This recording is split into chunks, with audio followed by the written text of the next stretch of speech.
Okay, welcome everyone to our next multi-view assignment that is going to consist of an acetabular shell. Just a brief introduction to what we're going to be working on today. And again, for those of you that have experienced this in class, just bear with me. It's not going to be as extensive an explanation, but it will involve a few minutes. We're going to hope to get you started with this in just a few minutes more. This is the acetabular shell forging that's used to, by and large, create a multitude of sizes that consists of the acetabular cup shown here. You know, the only difference between these two hip stem assemblies is the fact that this one's got a ceramic insert and this one's got a polyethylene insert instead, but they both use, with a slightly different ID configuration, the same acetabular cup part. Now, when you're forging the part, you have to include that of a stem. So what we're going to do is we're going to pattern ourselves after this drawing that was generated from Inventor. And let's go ahead and get started. Now, you recall from our previous assignment on multi-view drawing of a special cam block that we have an A-size sheet and a B-size sheet at our disposal. If you notice, this drawing reference, I should say, is denoted an A-size sheet, as you can tell from the title block on this PDF, but you can also tell from this visual that it's a two-view, which is still multi-view. Given that it's an axis symmetrical part, you could pretty much be rest assured that whether you went front top or front right, you'd basically capture the extent of this part. Now, the reason why we went front top is because it's a little bit more descriptive in that it clearly identifies this part as that of a round spherical shaped cup combined with a tapered stem. So in doing so, and matching up to what we have as in the form of a reference, we're going to want to create an A-size portrait template, which is basically going to be the same as taking our A-size current template and saving it off as an A-size instead of template, but template portrait. That's going to differentiate for future reference those files that are stacking the views top to bottom and need that perspective, if you will. So go ahead and save it off as a separate template to include that of a template portrait. So by this time you should have these three templates in your arsenal: B-size template, A-size template, and A-size template portrait. Okay? Now, once saved, what we're going to do is we're going to flip it and put it in perspective that we want for our cup drawing. And the way to do that is slightly different maneuver than what we've demonstrated at this point. Go ahead and fence the whole sheet in, okay? And then if you notice up here, right alongside the trim command, there's a rotate command. You see that? If you hit rotate, and I have to turn on, I apologize, I have my command line turned off. Let me pull that up just so you can see what's being referenced here. If I go back home and I hit rotate, the first thing it's asking me for down here, if you notice, is to select my objects. So I select my objects, I hit enter. And then it asks me for my base point. All this is being communicated by way of your command line. Choose the lower right-hand corner and turn ortho off by hitting F8 if it's bouncing around at a 90 like that. Don't worry about exactly how it appears on the screen. Just type -90 so as to flip it clockwise 90 degrees. Now you'll notice that it's in the proper orientation, and we can even live with our title block text in this manner. But we need to get, just like we have on every other sheet we've started off with, we need to get our lower left-hand corner on XY0. So the way to do that is similar to a rotate command, only with a move command. You can make a linear move. So hit the move command right alongside the rotate, select your entire A size sheet, hit enter, and then specify your base point, which is here, and then instead of snapping to a screen pick, type 0, 0, and it'll place it right on XY 0, 0. Okay?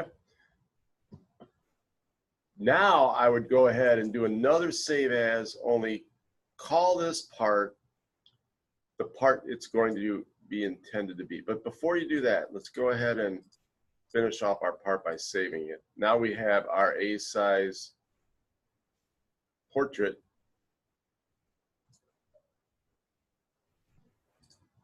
saved, correct? Correct. Now do another save as to include that of what we're going to create next, and that is this acetabular shell, which you can see right here. See that? Acetabular shell. We'll just call it acetabular shell. We won't even bother with part B. So in my title block, go ahead and change the text by double clicking and then typing in the field acetabular shell. Good. And your name and date. I already have mine in there, and then the date, today's date. And you'll want to be sure to perform the save as at this point, if you haven't already, to that of acetabular shell. Okay?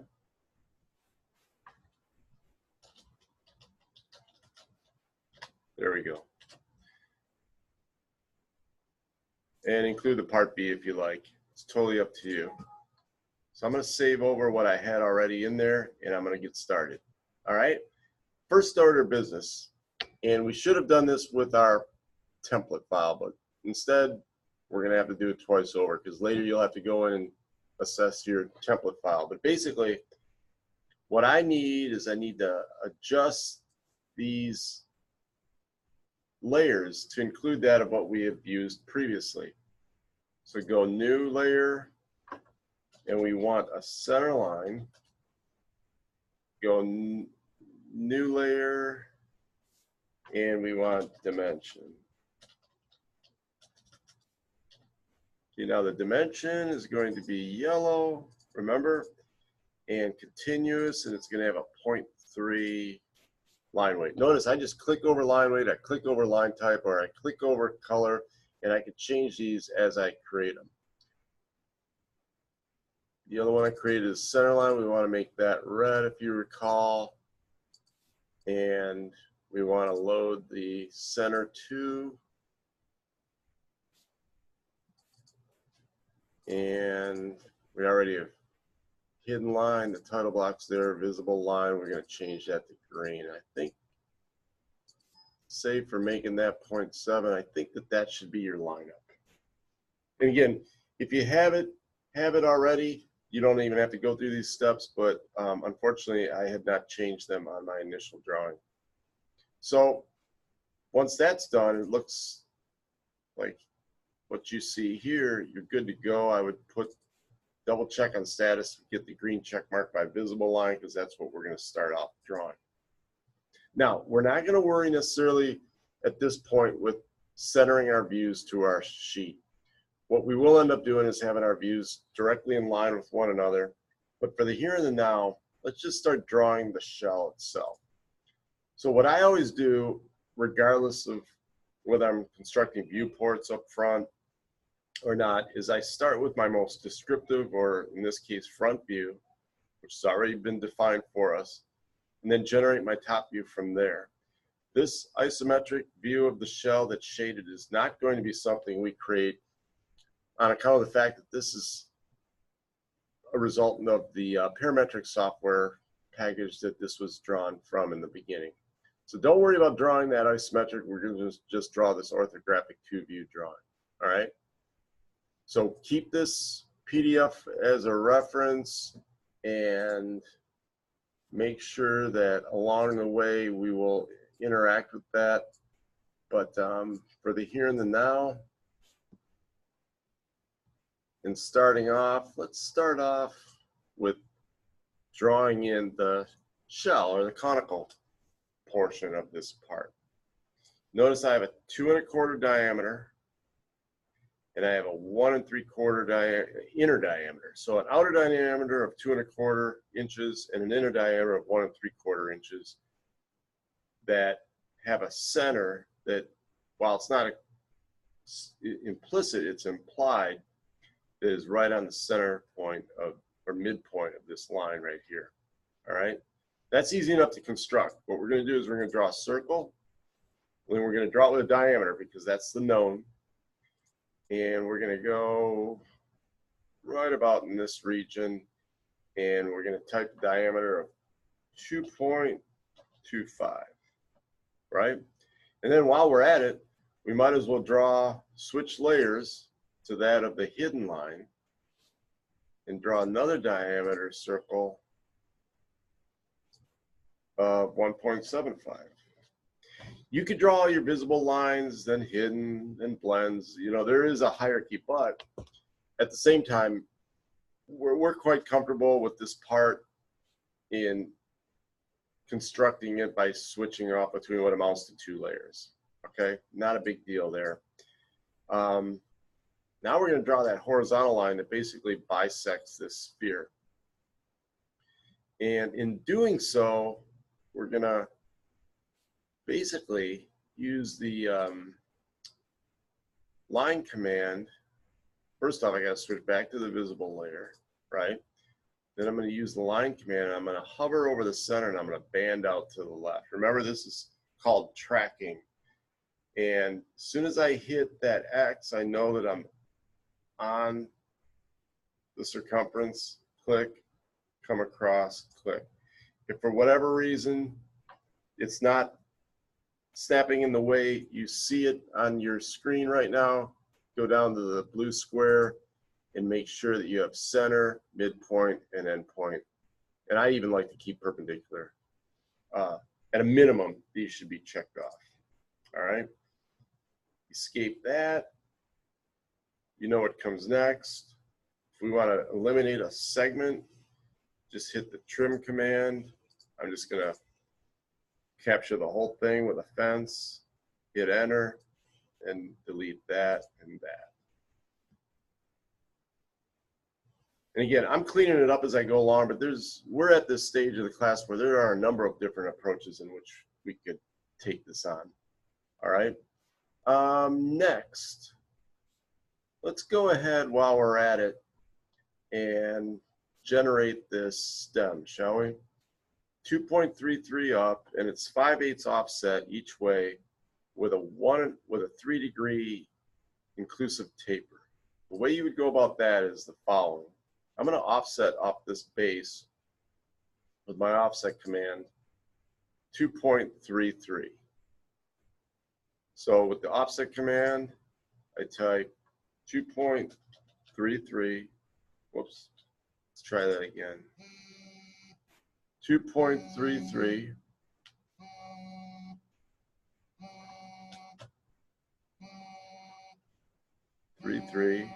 And then I select the bottom and I come up.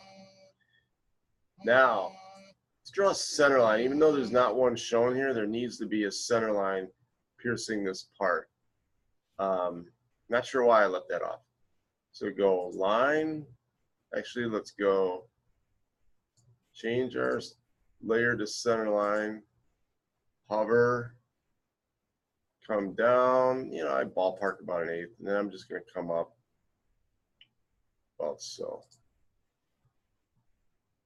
Go back to that of a visible line, and let's go ahead and do an offset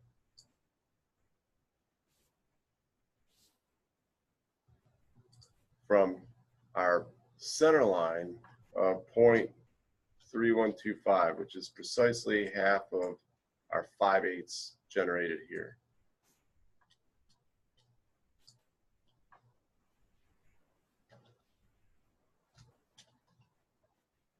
Click, click, click, click, and yes, you're right, these need to be changed to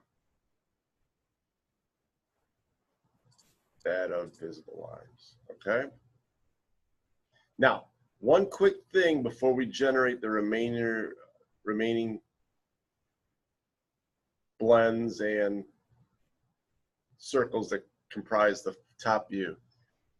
These lines are shown parallel on the stem, wherein in reality you want a 3-degree occlusive. That would suggest half of 3 or 1.5 degree rotation of this line and this line. All right, the way to accomplish that, now that we have our 5/8 spread intersecting with our 5/8, our 5/8 spread vertical lines intersecting with our height of 2.33 is to go with the rotate command. So I'm going to rotate by selecting this object, and I have to do it one at a time because they go in opposite directions. And select it, specify the base point as that intersection. And again, you could turn cardinal or F8 off if it bothers you, and then go -1.5. Nope, sorry, wrong way. Rotate, select, and then 1.5. Because remember, we're going in a counterclockwise fashion, then we're going positive. Let's go rotate again and take this line, and now we go -1.5. And now you have, if you were to take a dimension of this, you'd have an angular 3 degrees. But now that you've gotten this far, take a look at what's left. Essentially, you've got 2 blend radii of 1/16 that, or 0.0625, that feature the top blend, actually top and bottom of this cup, and then you've got a 1/8 blend that transitions the shell to the stem. Then you've got a couple diameters to depict the 1 3/4 and the 2 1/4 from a top perspective. Pretty much 90% of the way there. And the way you conduct these fillets or radii is very, very specific, in that you go to the Home tab, come down to this little chamfer icon that's directly below the trim, and you hit fillet. If you hit the down arrow, you notice they have blend curve, chamfer. You want fillet, all right? And when you hit fillet, you got to go to 3 options. First, radius. You want to make sure that you type 125. Let's go top bottom actually. Let's go 0.0625. And then let's go trim, and let's say no trim, and then let's go multiple, because if I'm going to go with more than one combination of lines to create this 0.0625 radius, I want to go multiple, and you'll see why in a minute. Because we have 4 total. 1, 2, 3, and 4. Everyone see that? 1, 2, 3, 4. Now we're going to do the 1/8 on both sides where the stem transitions into the shell, like so. Now we have to get out of the command and go to a radius again and go 0.125. I think everything else is good. Only my multiple isn't on, so I had to go back into the command. Now you're good. Now what I would do, before I trim anything, is I create the 2 circles that depict our top view. And you can use existing geometry for that. So let's go, or we can just go with the known commodity. Track onto your center line or your center point, what have you. Click up here and go 2.25, because that's your diameter of your top view, right? And then the hidden will be 1 3/4 to match your core diameter. So change this to hidden, Go circle, diameter, concentric, 1.75. Once we've trimmed this front view, I believe we're there. So go ahead and hit trim, select everything, and now just start cleaning this up. So we have corners all over the place, like so. You can pan around. Remember from our earlier video, you can pan around as you make your way around the part and not even leave the command. Clean that up, that up. Now you're going to reach a point where there's just random lines out in space. Those are going to have to be deleted. Basically, when we get to this point, go ahead and select all those lines that you don't want once you've exited out the trim command. And you, my friend, are done. That's essentially this part. You could center it if you wanted to get carried away, but at the very least, this thing is directly in line. And maybe if I do nothing else, I will want to change this to center line layer, hover, turn off my object snap, and just kind of like F8 to include a center line there. Snap. Notice how I go snap on, snap off, because maybe didn't really need to. Save your part. Make sure I have it. And you are good to go. Hope you enjoyed that video. And if you have any questions, see me in class. Thank you very much.